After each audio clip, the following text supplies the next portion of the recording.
Everything in food service would fall apart if it were not for the Foodservice Systems Model.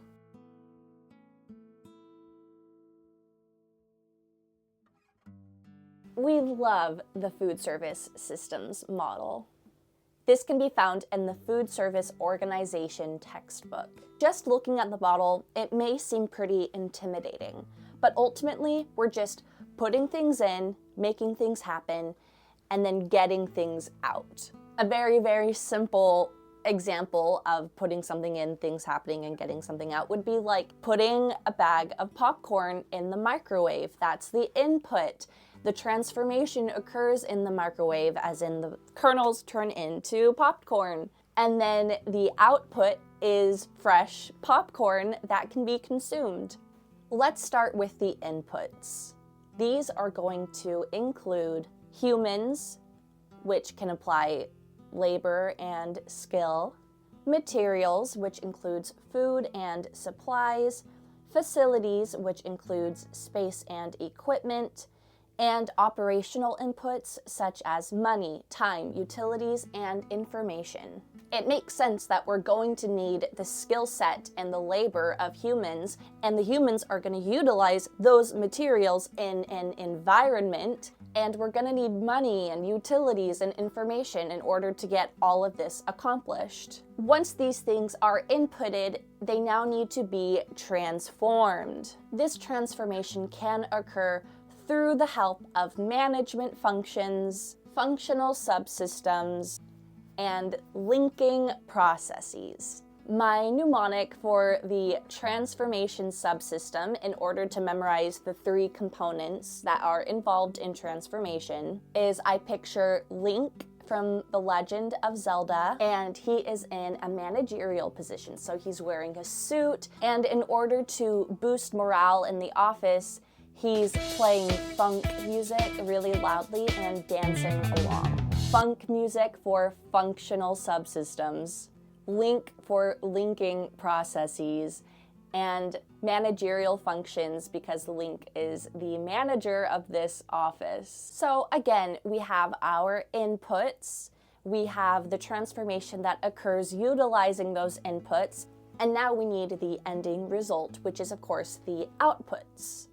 This is going to include the meals, which are going to be measured according to quality and quantity. Outputs also include customer satisfaction, employee satisfaction, and financial accountability. In a food service system, obviously we're going to be producing meals, and obviously we want them to be of the appropriate quality and quantity. Another very important output is the customer satisfaction, because if the customer's not satisfied, they're not going to come back. And if they don't come, then we're not going to make any money. And again, financial accountability is another valuable output. Now, if you've ever worked in a food service establishment as a waitress or line cook or whatever it may be, you may feel like employee satisfaction is not of the utmost importance, but really it is, because if the employees aren't satisfied, they're gonna quit, and then you're not gonna have any employees.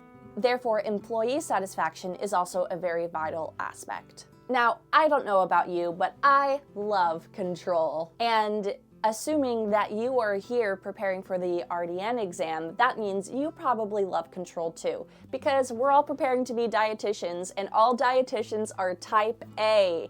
We love planning, we love being prepared, and you're never gonna believe this, but there's a whole aspect of the food service systems model that is devoted to control. Control includes plans. We love our plans, we love planning ahead, we all love our Google Calendar. These plans include goals and objectives, standards, policies and procedures, and programs. It's helpful that there are 4 Ps a part of this aspect, because you got the plans, the policies, the procedures, and the programs. And then you also have some random goals and objectives and standards. Another aspect of control are contracts, and the other is laws and regulations at the local, state, and federal level. It's important that we are within the guidelines of the laws that are being set forth by our government. For example, protocols given from HACCP or the FDA. If we didn't have these systems of control, people would be doing whatever they want and they'd be using unhealthy cooking practices and people would be in danger. And there wouldn't be as much unification and organization amongst the different food service operations around the country. So thank goodness for control. Okay, we've covered a lot. You got inputs, transformation, outputs, control. It's gonna be easy to forget everything, so that's why we need to keep some records, baby. In order to maintain memory for everything going on, we need to keep financial records, personal records, and records of forecasting. Throughout all of this, we will also be getting feedback. It's important to listen to feedback so we can allow ourselves to improve. And then, of course, there are always going to be environmental factors going on as well. All in all, there are 7 key aspects of the food service systems model, just like how there are 7 days in a week, or people say that 7 is a lucky number. Isn't it like a holy number or something, right? We got input, transformation, output, all under the umbrella of control. We don't want to forget anything, so we have memory. We're going to pay attention to the environmental factors, and we're also going to pay close attention to any feedback we are receiving. Pop quiz. Where do humans lie when it comes to the food service systems model? Are they in transformation? No, we are not creating humans or transforming humans. Humans are an input because we need their skill set and we need their labor. What about a completed meal? Is that going to be a transformation? Is that going to be an input? No, completed meals are an output. That's basically why we're here, so we can make some meals. So once they are made, that is an output.